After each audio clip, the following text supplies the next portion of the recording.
구독, 좋아요 꾹꾹. 여러분 반갑습니다. 말씀창고의 서현 목사입니다. 오늘도 시청해주셔서 감사합니다. 여러분의 구독과 좋아요, 알람 설정으로 저희 채널을 응원해주세요. 항상 함께 해주셔서 감사합니다. 오늘은 열왕기하 14장 17절부터 29절 말씀입니다. 오늘 말씀도 계속해서 왕들에 대한 이야기가 기록되어 있습니다. 유다 왕 아마샤는 무리의 반역으로 라기스로 도망을 갔지만 살해당합니다. 그리고 북이스라엘 왕 여로보암은 하나님 보시기에 악을 행하지만 그럼에도 불구하고 영토를 회복하고 번성하는 모습을 보입니다. 오늘 이 말씀을 통해서 우리에게 주시는 하나님의 마음을 함께 묵상해 보기 원합니다. 17절부터 말씀입니다. 유다 왕 요아스의 아들 아마샤는 이스라엘 왕 여호아스의 아들 요아스가 죽은 뒤 15년을 더 살았습니다. 아마샤의 다른 모든 일은 유다 왕들의 역대기에 기록되어 있습니다. 예루살렘에서 아마샤 왕을 반역하는 음모가 있었습니다. 아마샤가 라기스로 피신했는데 반역자들은 사람을 보내 라기스까지 그를 뒤쫓았고 거기서 그를 죽였습니다. 그들은 죽은 아마샤를 말에 태워 끌고 가 그 조상들과 함께 다윗성 예루살렘에 묻었습니다. 그 후 온 유다 백성들은 16세인 아사랴를 데려다가 그의 아버지 아마샤를 대신해 왕으로 삼았습니다. 그는 아마샤가 자기 조상들과 함께 잠든 후 엘랏을 건축해 유다 땅으로 되돌려 놓았습니다. 유다 왕 요아스의 아들 아마샤 15년에 이스라엘 왕 요아스의 아들 여로보암이 사마리아에서 왕이 됐고 그는 41년 동안 다스렸습니다. 여로보암은 여호와 보시기에 악을 저질렀고 이스라엘에게 죄짓게 한 느밧의 아들 여로보암의 모든 죄를 떠나지 않았습니다. 여로보암은 하맛 어귀에서부터 아라바 바다까지 이스라엘의 국경을 회복시켰습니다. 그것은 이스라엘의 하나님 여호와께서 그분의 종인 가드 헤벨 출신 아미떼의 아들인 예언자 요나를 통해 하신 말씀에 따른 것이었습니다. 여호와께서 이스라엘의 고통이 얼마나 심한지 보신 것입니다. 종이나 자유인이나 이스라엘을 돕는 사람이 없었습니다. 여호와께서는 이스라엘의 이름을 하늘 아래에서 지워버리겠다고 하신 적이 없으셨기 때문에 요아스의 아들 여로보암의 손으로 그들을 구해내셨습니다. 여로보암의 다른 일들과 그가 한 모든 일, 곧 전쟁을 일으킨 것과 또 다메섹과 하맛을 이스라엘에 편입시킨 일 등 그의 군사적 업적들은 이스라엘 왕들의 역대기에 기록되어 있습니다. 여로보암은 자기 조상들 곧 이스라엘 왕들과 함께 잠들었습니다. 그리고 여로보암의 아들 스가랴가 뒤를 이어 왕이 됐습니다. 여러분 오늘 말씀을 보면 두 왕이 등장합니다. 요아스가 죽은 이후에 아마샤가 15년을 더 살았다라고 기록되어 있습니다. 그리고 아마샤가 어떻게 죽었는지 오늘 말씀에 기록되어 있습니다. 예루살렘에서 아마샤를 반역하는 음모가 있었고 아마샤가 피했지만 반역자들이 와서 라기스까지 뒤쫓고 거기서 그를 죽입니다. 죽은 다음에는 말에 끌고 가서 그 조상들과 함께 다윗성 예루살렘에 묻었다라고 기록되어 있습니다. 계속해서 왕들이 세워지고 죽는 일들이 기록됩니다. 저 개인적으로는 이렇게 왕들이 계속해서 나오는 열왕기하 말씀을 묵상하면서 마음이 참 힘듭니다. 왜 그렇습니까? 이 왕들이 대체 무슨 소용이 있는가라는 것입니다. 결국 하나님께서 왕들을 지켜보시면서 어떤 마음을 가지실까 하는 생각을 갖다 보니 그런 마음이 들 수밖에 없었습니다. 왕들은 세워집니다. 그런데 이 왕들은 하나님께서 처음에 세우신 그 왕의 모습과는 너무나도 다른 모습들을 보여주고 있습니다.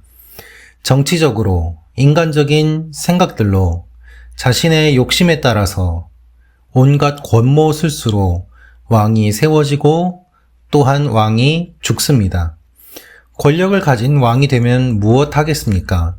그의 말년이 너무나도 비참하게 끝나지 않습니까? 권력을 가지면 뭐 합니까? 길어야 몇십 년, 짧으면은 7일, 이렇게 권력을 갖고 마지막을 맞이하는데 마치 불나방처럼 그 권력에 취해서 그 권력을 얻기 위해서 몸부림치는 사람들의 모습이 계속해서 등장하고 있습니다. 사랑하는 말씀 창고 가족 여러분, 우리가 살아가는 삶의 현장 가운데 이와 같은 일들이 너무나도 많이 있습니다. 높은 자리를 많은 사람들이 꿈꿉니다. 그러나 높은 자리에 올라간다고 해서 그것이 그의 안전을 보장해 주는 것이 아닙니다. 또한 높은 자리에 올라갔다고 해서 영적으로 하나님 앞에 깨어 있는 것도 아닙니다. 하나님께서는 이렇게 세워지고 또한 사라지는 이 왕들의 모습을 통하여서 우리 인생의 허무함과 결국 우리가 궁극적으로 추구해야 되는 왕의 모습이 무엇인지를 생각하게 하십니다.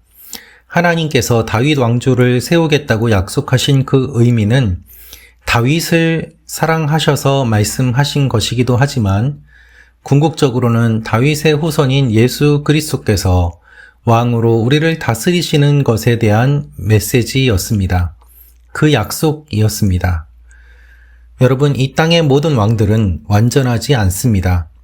그렇다고 해서 모든 왕들이 다 나쁘다고 이야기를 해서도 안 됩니다.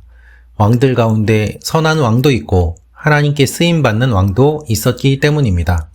그러나 궁극적인 왕은 예수 그리스도이심을 우리가 계속해서 붙잡아야지 이런 왕들의 모습을 보면서 실망하지 않게 되는 것입니다.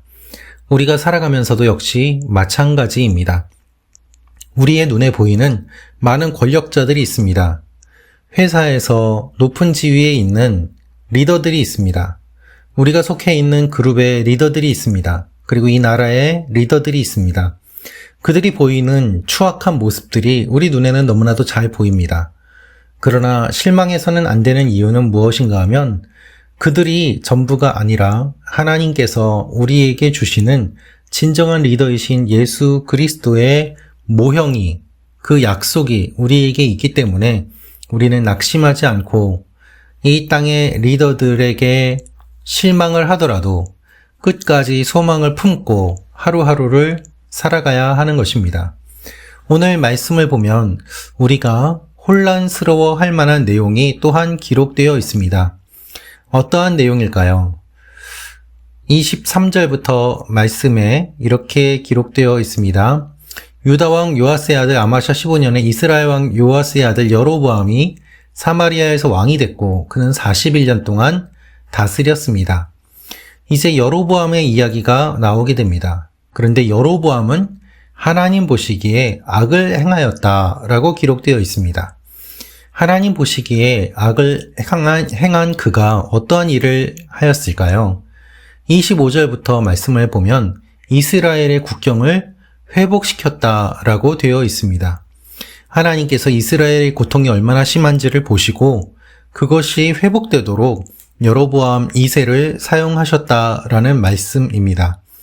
그래서 하나님께서는 여로보암을 통해서 하나님의 약속을 이루어 가시는 것을 기록하고 있습니다. 악한 왕임에도 불구하고 하나님께서는 그를 통해서 번성하게 하시고 또한 하나님의 약속이 이루어지도록 하신 것입니다. 여러분, 악한 왕인데 하나님께서는 왜 그를 사용하셨을까요? 우리는 하나님의 생각을 다 알 수 없습니다. 중요한 것은 하나님의 뜻이 이루어지는데 그가 도구로 사용되었다라는 것입니다. 기억하십시오. 여로보암이 선한 것이 아닙니다. 하나님께서 하신 약속이 이루어지도록 하나님이 그를 잠깐 사용하셨을 뿐입니다. 우리가 지내면서 여러 리더의 모습을 보게 됩니다. 그 가운데 어떤 사람은 정말 인격적으로 되지 않은 사람임에도 불구하고 리더의 자리에 올라가 있고 더욱더 우리를 슬프고 놀랍게 하는 것은 그가 하는 일들이 성공적으로 많은 열매를 맺는다는 것입니다. 인격적으로 부도덕한 사람이 많은 사람들을 이끄는 리더가 되어서 영향력을 발휘하기도 합니다. 교회 안에서도 그와 같은 일들이 일어나기도 합니다. 그러면 우리는 좌절하고 절망하기도 합니다. 저렇게 악한 사람을 하나님께서 저렇게 많은 사람이 모이게 하고 높은 자리에 올라가게 하고 영향력이 있게 하시는 것을 보니 하나님은 악한 사람을 더 좋아하시는가? 저렇게 선하고 착하고 하나님의 일을 하려고 성실하게 묵묵히 자리를 지키는 사람은 사람이 모이지도 않고 높은 자리에 올라가지도 않고 돈도 없는데 하나님은 그와 같은 사람들을 버리시는가? 이런 혼란에 빠지기도 합니다. 그러나 여러분, 우리는 오늘 말씀을 통해서도 끝까지 하나님을 신뢰해야 됨을 바라보게 됩니다. 결국 여로보암의 악함이 성경에 분명히 기록되어 있기 때문입니다.